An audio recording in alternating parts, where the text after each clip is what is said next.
ప్రతి ఇయర్ లాగానే ఈ ఇయర్ కూడా మేము భోగిపళ్ళు అయితే మా పిల్లలకి పోస్తామన్నమాట.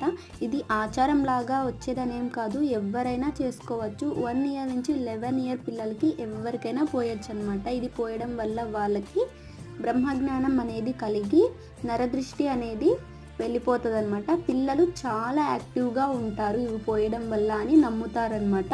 మేము ఇందులోకి రేగిపళ్ళు, చెరకు, కాయిన్స్, శనగలు ఇంకా అక్షంతలు అయితే వేసాము. ఇవి ఇలా దిష్టి తీసినట్టు తీసి వాటిని పారేయాలన్నమాట. మళ్ళీ వాటిని తినకూడదు పిల్లలు కానీ ఎవరు కానీ. సో మేమే కాకుండా మా ఇంటి ముందర ఉన్న 5గురు ముత్తైదులను కూడా పిలిచి మేము ఇలా అయితే చేసాము.